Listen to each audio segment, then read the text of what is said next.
Hello, my name is Jonathan Marchand. I'm an activist. I'm an advocate for people with disabilities, and I'm a board member of Every Canadian Counts Coalition. I ask you to take 5 minutes of your time to learn more about our proposition to create a national, publicly funded disability insurance program in Canada. We believe that it is only through such a system that the chronic issues of underfunding, inequity, and the nightmarish administrative mess that is the current system can be addressed in Canada. Now, a bit more about Every Canadian Counts Coalition. Thank you. The Canadian Count Coalition has been in existence for 5 years and has made extensive contacts across Canada and amongst the community of disabled persons, organizations, and those that care. Please stay with us as we identify the problems and challenges of the current disability support system in Canada.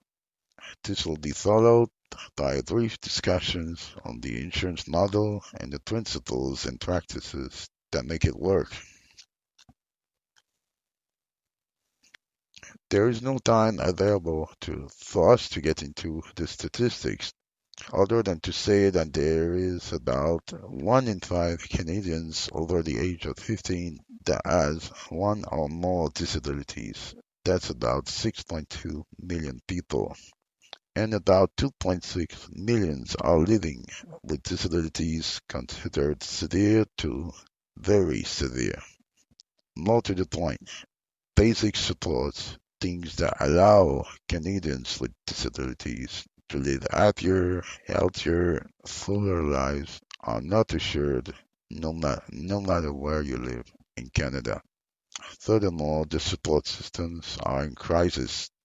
They are simply not delivering what is needed. The lack of support leads to all kinds of tragedies that you see in the media almost every day.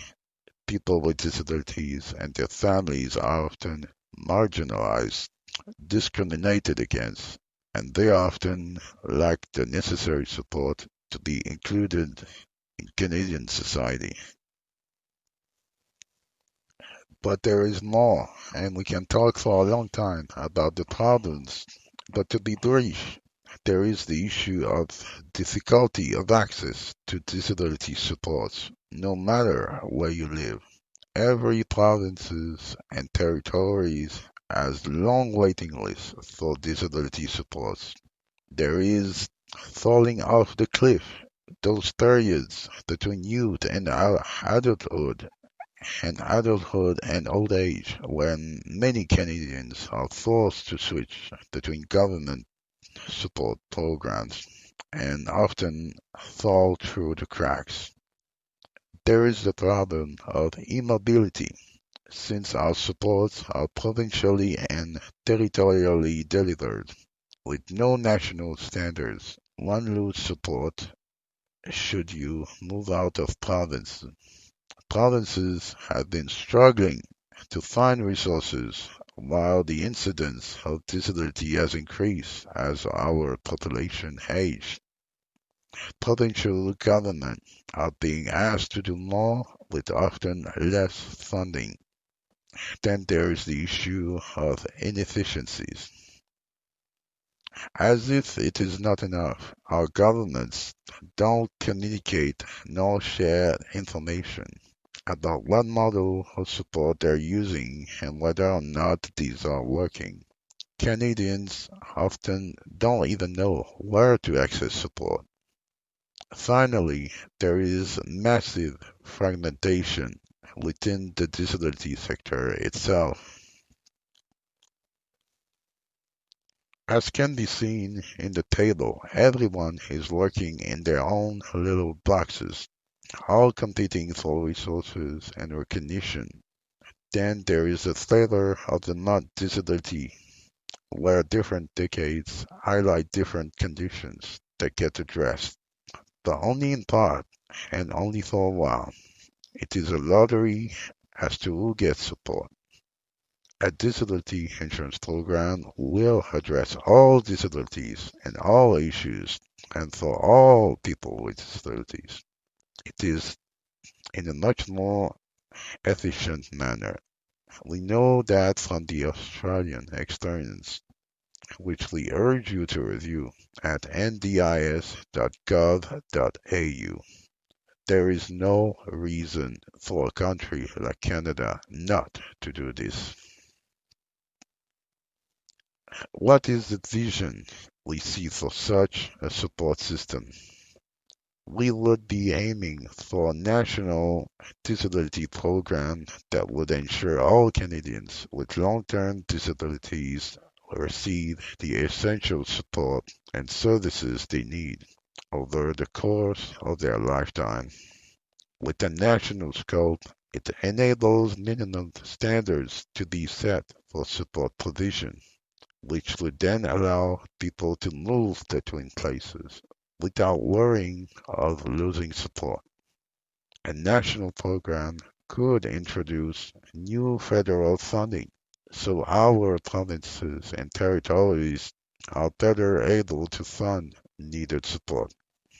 As it is clear they cannot meet the demand currently.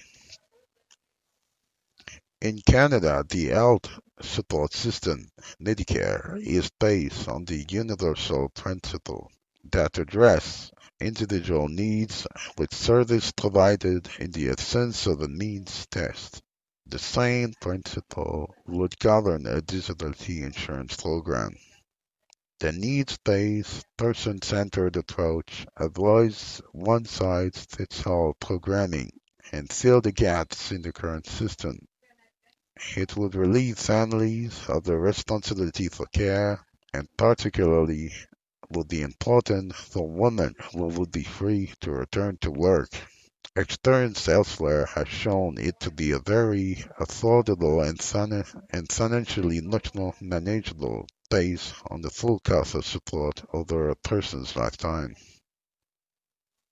And the time is now.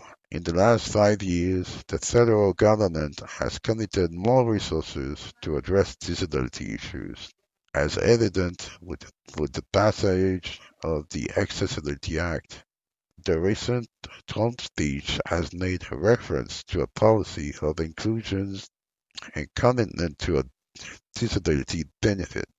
We believe at ECC that it is to the federal government that we should turn our sights, and that the nationally sponsored, publicly funded disability insurance program should be the objective of our concerns and activism.